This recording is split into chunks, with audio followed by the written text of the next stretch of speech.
Hello everyone, welcome to FJX2000 Productions and this episode of Let's FJ. Today we will be answering the question that all FJ Cruiser owners face at some point: where do I begin? Many folks with FJ Cruisers or other similar vehicles are faced with this question, whether they just bought their FJ and are looking at what modifications they can start making to it right away, or they've owned their FJ for a while now and are finally looking into modifying it to become even more off-road ready. I see the question asked all the time on fjcruiserforums.com among new members and on multiple FJ Cruiser Facebook groups. The question is almost always the same: where do I begin? What modifications do you recommend I do first? What should I do first? Now, just to preface this, usually these folks have pretty bone stock FJs or close to stock rigs and are just looking for honest direction for where they should start spending their money in order to make their FJ Cruiser more capable and protected for off-roading. When I'd see this question asked in the past, I usually responded with the same list of items, but couldn't really go into detail about each and everything. That was until 2017 when I did a write-up about this very question on the FJ Cruiser forums. I will leave a link in the description below if you want to check it out, but that is the same list that we will be covering in today's video. Now remember, this list is simply my own personal opinion, so you have the choice to take it or leave it. But after 10 years of FJ Cruiser ownership and sinking thousands of hours into research into modifications, hundreds of hours behind the wheel off-roading, and getting plenty of hands-on experience with my own two FJ Cruisers, I feel like I've formulated a solid list of what will get you a dependable, clean FJ build, yet still allows plenty of room for personalization so your FJ is unique to your tastes and modification goals. But believe me, you follow this list and your FJ will be going from stock to rock in no time. Keep in mind, this list will definitely only apply to you if you are wanting to build a solid off-roading rig that is similar to what 90% of what other off-roading FJ owners have done with no problems, but feel free to adjust certain steps as necessary. And one more thing to note before we get started, my channel is less than 10 subscribers away from reaching the 3,000 subscriber mark. So if you liked today's video and would like to see more content like this, please subscribe and like this video. I greatly appreciate it, and it always motivates me to get to work on other FJ Cruiser related videos. Anyways, here we go. My list, or the FJX2000 list, consists of 5 main mods in order of how I would suggest you purchase them. Number 1 is rock sliders. Some FJ Cruisers may come from the dealership or factory with the OEM rock rails, or rock sliders, whatever you want to call them. These rails sit below the sides of the vehicle and offer crucial protection needed for your doors and lower side panels, especially when off-roading over rugged terrain. There are many brands to choose from when it comes to rock sliders, with many different features offered from each manufacturer. I will link a forum thread in the description below to a list and comparison on the FJ Cruiser forums specifically for rock sliders. Now, even though the factory sliders are better than nothing, I would still recommend sliders that stick out a little bit further to the sides in order to offer additional protection from rocks or obstacles that may not be directly below the FJ, since the OEM ones sit pretty tight to the body. I also recommend rock sliders with a kickout at the rear, as it may help with cornering around obstacles and making sure your rear body panels are more protected from rocks or trees coming in from the sides. I've seen instances where FJers sustained trail damage on their rear fenders due to a close tree, and that damage could have been avoided if the sliders they had kickouts. My own uncle had a pretty stock FJ Cruiser at one point, and his first big mod was rock sliders from Pure FJ Cruiser. After he saw at his first FJ Summit how beat up his step rails had gotten, as they are not designed for taking off-road impacts, he realized how important of an addition rock sliders truly are. If you have the OEM rock rails, which I actually had on my own first FJ, you may look at upgrading them. I did use mine and have seen others use theirs, meaning I've seen the entire weight of one side of the FJ resting on them and scraping against a rock. So they get the job done, but they are still so tight to the vehicle that they don't offer a lot of protection unless the rock or obstacle is right underneath you. Objects protruding from the side still could easily make contact with the vehicle, and I've read that the factory sliders can rust from time to time or be crushed if the impact is hard enough. So going with an aftermarket option is never a bad idea. And be sure to avoid Nerf bars or side steps on the rails. at least if you're planning on doing more serious wheeling, as they aren't really built to handle rock impacts, and obviously hang lower and are more easily able to get caught on something, rather than allow a rock to simply slide over and past the object of concern. In the end, rock sliders are a necessity if you want to have a suitable off-road rig and want to avoid the headaches of possible lower body trail damage. Second on my list is installing a proper suspension lift.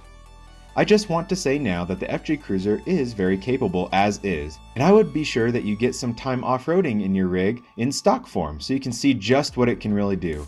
Many people are surprised by the places their stock FJs will take them, and realize they don't need a lift to go off-roading and have fun. But adding a lift will give your FJ an additional edge off-road, as it will increase your approach, descent, and breakover angles, and make scraping on underbody components a little less likely. Depending on what suspension brand you choose as well, ride quality and capability of your suspension will increase, which is always a plus.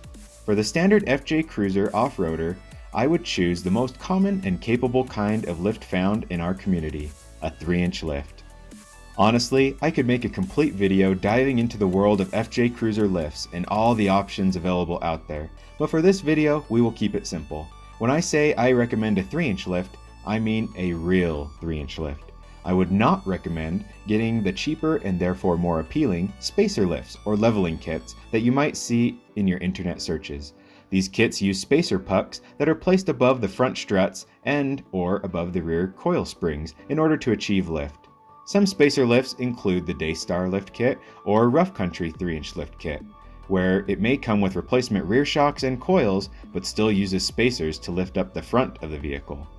Spacer lifts can lead to a few bad side effects. 1. They can lengthen the front shocks beyond the reach of the front bump stop, which can cause them to blow out while off-roading. 2. The shock stems could fail if put under enough stress in extreme conditions. 3.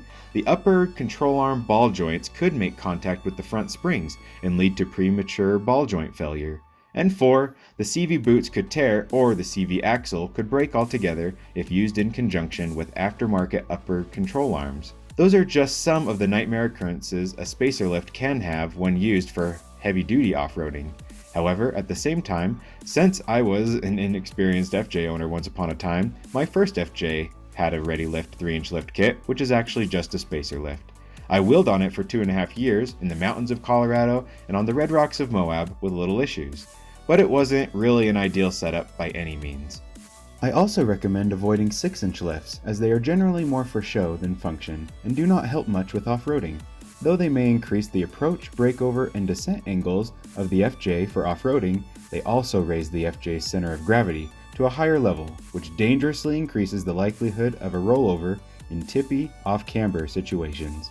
Plus, these kits are essentially extra-large spacer lifts, as seen by the huge spacer puck that goes above the front struts, and some kits require welding and fabrication work that is irreversible, leaving you with a 6-inch lifted FJ for the rest of that FJ's lifespan. I would be sure you choose a kit that actually replaces the front strut assembly with new components, as well as the rear shocks and coil springs. The classic 3-inch Old Man Emu or Bilstein 5100 lift kits are incredibly popular among FJers, as they are a dependable and proven option that is also really affordable. Keep in mind, however, that some of the cheaper lift kit options don't have much adjustability, so you can't fine-tune your ride height by fractions of an inch if, for example, your FJ was riding a little high or a little low in the front. To get that kind of adjustability, you would want to look at 3-inch lift kits with adjustable coilovers. Coilovers are a complete shock and spring assembly with a threaded body or components that allow for the suspension to be adjusted to the precise level you desire. If funds are limited but you still want a kit with adjustable coilovers, I recommend checking out Toytech lifts, as they have a few options to choose from. With more funds, you can upgrade to some really top-notch kits, like those from King, Fox, or Icon, just to name a few. But if I were doing it all over again, like they say, do it right the first time. I would recommend saving up and getting a 3-inch lift kit with adjustable coilovers in the front, replacement rear shocks, and replacement rear coils. Any other additional lift components offered in the kit are just a bonus, like a diff drop, which will increase the longevity of your CV axles by decreasing the angles of your CV joints. But new upper control arms are probably the best additional option you can add if you can fit them into your budget, as the factory upper control arm ball joints, or UCA ball joints, tend to fail and not do well in lifted applications, especially when it comes to keeping the FJ's steering properly aligned. If you want to see what options are out there, I will leave a link in the description below to a comparison thread I threw together on the FJ Cruiser forums, listing all the different FJ Cruiser lift options available, and you can get an idea of what each manufacturer offers and perhaps what setup you'd like to go with for your own FJ's specific needs. For example, a more Baja-oriented suspension setup will probably include shocks with more travel and external reservoirs, perhaps even with adjustable valves, allowing for the ride's dampening to be increased and decreased to the user's preference, while a more overland-oriented rig will opt for stiffer springs that can better handle the additional weight of added equipment like rooftop tents and rear storage compartments. The third item on my list is 33-inch tires. For the common FJ Cruiser off-roader, the most popular tire size that tends to have little to no problems when it comes to making it fit without any rubbing issues is the 285/70R17 size if you have the factory 17-inch wheels, or 285/75R16s if you have the factory 16-inch wheels. This is roughly a 33-inch tall by 11.5-inch wide tire. It looks good, performs good, doesn't affect the speedometer much at all, or affect the engine's power or torque in a very noticeable way. It is also widely available from pretty much every brand of light truck and SUV tire out there. If you really desire to, you can also look at aftermarket wheels, but be sure to do your research and see what others have done to see what will fit and what won't, so you don't have any tire rubbing issues in your wheel wells. The most common rubbing problem that results when people have aftermarket wheels or tires is rubbing the frame where the body mounts at the rear of the front wheel wells. With different offset and back spacing than the factory wheels, with wider tires, or when people run wheel spacers, the tire is then able to more easily contact the body mount, making a body mount chop necessary, or BMC as people often call it. You can do plenty of research on the forums or on YouTube to discover how a body mount chop is done or how to avoid it.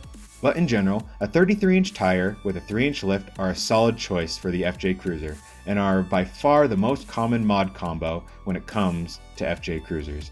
I recommend getting tires and a lift installed around the same time, as it'll keep your FJ from looking like it skipped leg day at the gym.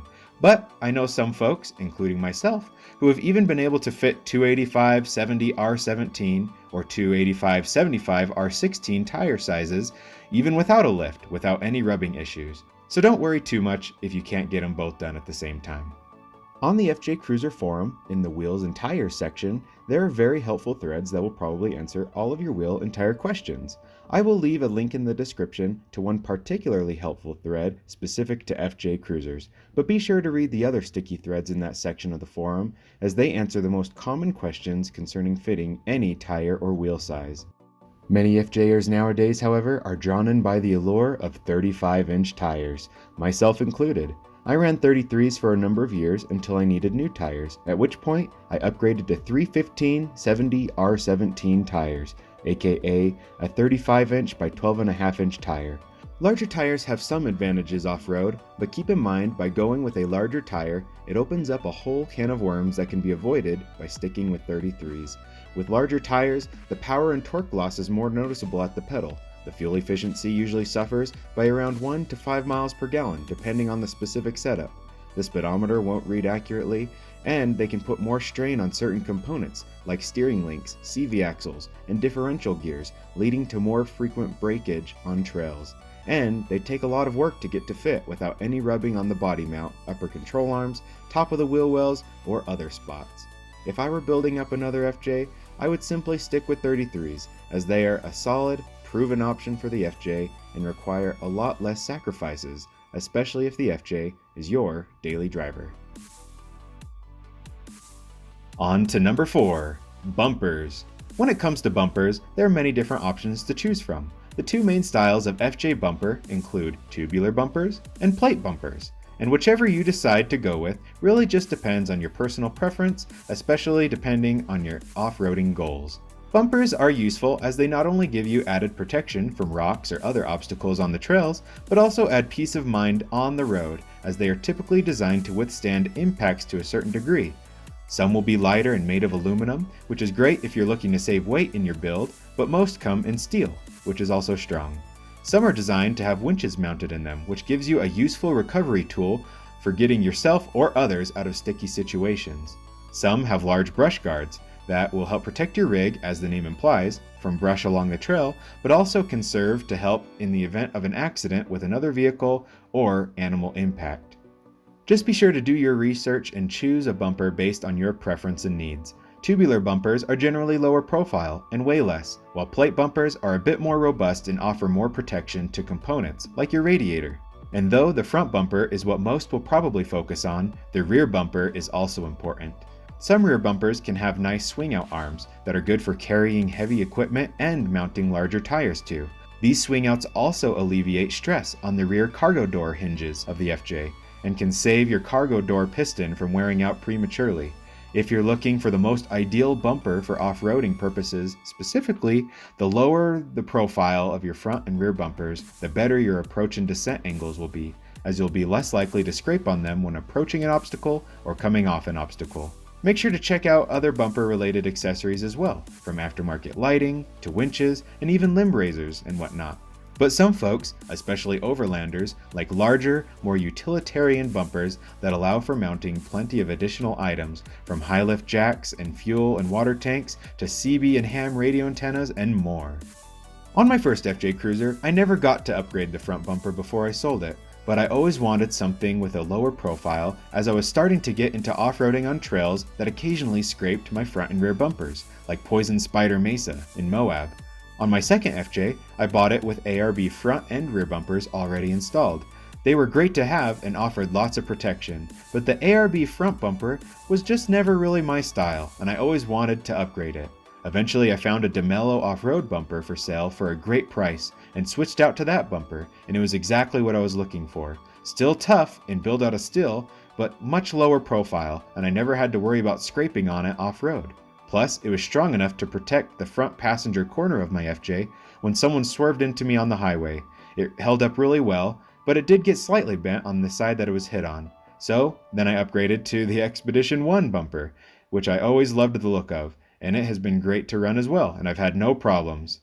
So just run what works for you and what you love the look of. I will leave a link in the description below, once again, to a complete bumper comparison I did on the FJ Cruiser forums years ago that goes into detail about a bunch of different bumper options on the market. And make sure to check out my channel's previous video, the complete FJ Cruiser bumper compilation video. It showcases every bumper I could find from all around the world and really gives you an idea of what all is out there. And in that video, there's also a handful of custom fabricated bumpers, and that's an idea for you as well. If you or a shop you know have the ability to weld and fabricate things like metal bumpers, then you could simply build your own for your FJ and could meet your own personal needs perfectly, and it would be completely unique to your own rig. And finally, the last recommendation I have to build an epic off-roading FJ Cruiser, completely ready for anything the trails can throw at you, is number 5, skid plates. These pieces of aluminum or steel underbody armor will serve as important shields to protect your FJ's underside components. You'll find there are companies that sell major pieces of armor, including front bash plates, engine skids, transmission skid plates, and gas tank skids, just to name a few.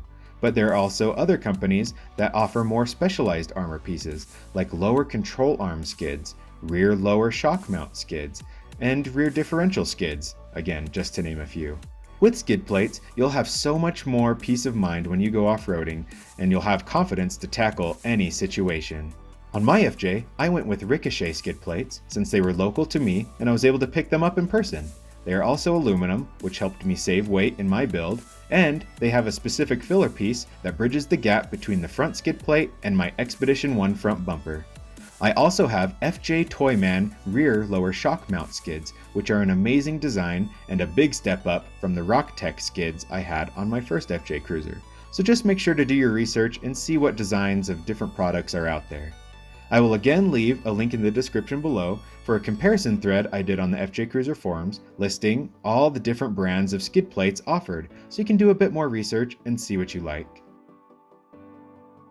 And that, folks, is the FJX2000 list of where to begin with modifying your FJ Cruiser. If you've done all 5 of these modifications to your rig, you definitely have stepped up your game from a stock grocery getter to a rockin' off-roader, ready to hit whatever trails have to throw at you.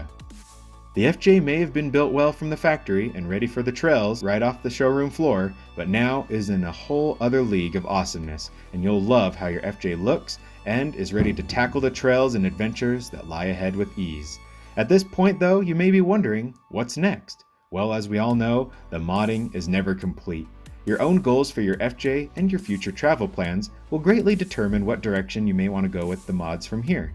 For some, that may be to enhance the performance of their FJ, so logical mods for them may include a supercharger, cold air intake, aftermarket exhaust headers, you name it.